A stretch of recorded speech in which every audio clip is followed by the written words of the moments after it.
சீர்மேவும் குருபதம் சிந்தையோடு வாக்கினும் சிறமீது வைத்து போற்றி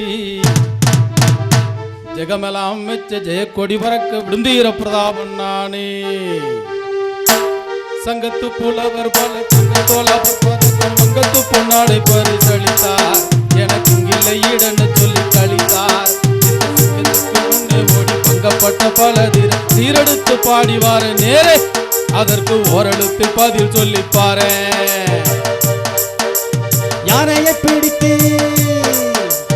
யானையை பிடித்து ஒரு பாறைக்குள் அடைத்து வைக்க ஆத்திரப்படுபோர் அல்லவா உன் ஆரம்ப கவி சொல்லுது புலவா விட்டு பூனை குட்டி காட்டிலோடு கோழியை புரட்டி தின்னு கூறப்பட்ட கதை போ அல்லவா சுத்த புகழ்ச்சி பாடுறாய் புலவா.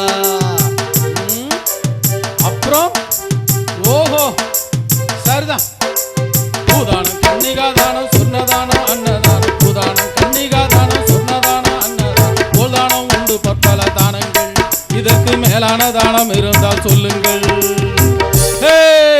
கேள்விக்கு பதில சொல்லாட்டா உடச்சது வேறண்டா உன்னை ஜெயிச்சு கத்துவே முண்டா அப்புறம் பறக்க விடு வச்சுட்டா ஜெயக்கொடி ஜெயக்கொடி பறக்குது ஜெயக்கொடி பதில் சொல்றேன்.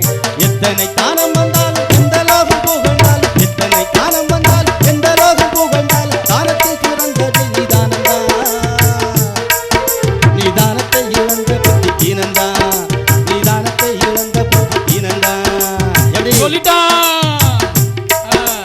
சரி கோவிலை கட்டி வைப்பதனாலே இதுக்கு பதில் சொல்ல முடியாது தம்பி கோவிலை கட்டி வைப்பதனாலே புஷ்புவின் பேருக்கு பெருமை உண்டு அதனாலே. நிறுத்து என்ன சொன்ன குஷ்புவின் பேருக்கு பெருமை உண்டு அதனாலே. என்ன குஷ்பு இல்ல திடீர்னு எனக்கு குஷ்பு ஞாபகம் வந்துட்டு அங்க திருச்சியில கட்டினாங்கல்ல கோயில் அந்த ஞாபகம் வந்துட்டு. அதெல்லாம் சொல்லக்கூடாது சரியான பதில் சொல்லணும். திருப்பி கேளுங்க. கோவிலை கட்டி வைப்பதனாலே சிற்ப வேலைக்கு பெருமை உண்டு அதனாலே அன்னை வேலைக்கு பெருமை உண்டு அதனாலே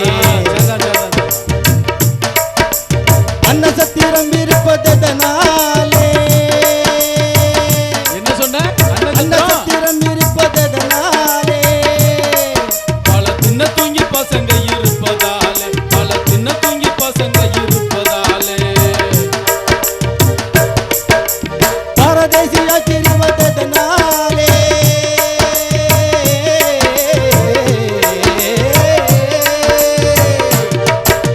பரதேசியா திருவதனாலே அவன் 10 வீட்டு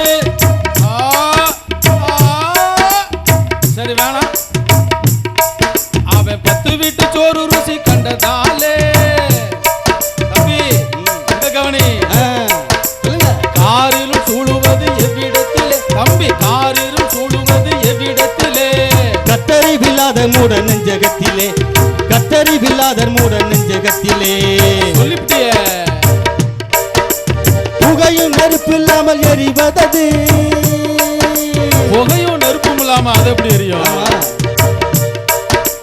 நான் சொல்லட்டுமா சொல்லு புகையும் நெருப்பு இல்லாமல் எரிவதது பசித்து வாழும் மக்கள் வயிறு அது பசித்து வாழும் மக்கள் வயிறு அது சரிதான் சரிதான் இன்னொன்னு கேட்டா உலகத்திலே பயங்கரமான ஆயுதம் எது கத்தி இல்ல கோடாரி இல்ல இல்ல ஈட்டி நான் கிடப்பாரு அட பாப்பா அதுவும் இல்லையா அப்புறம் பயங்கரமான ஆயுதம் அக்கினி திராவகமா இருக்குமோ அது ஆயுதம் இல்லையே எதுவா இருக்கும் தெரிய மாட்டேங்குதே அட நீயே சொல்லப்பா உலகத்திலே பயங்கரமான ஆயுதம் எது நிலைகட்டு போன மனிதர்கள் நாக்குதானது நிலைகட்டு போன நயவஞ்சகரின் நாக்குதானது தம்பி நாக்குதானது.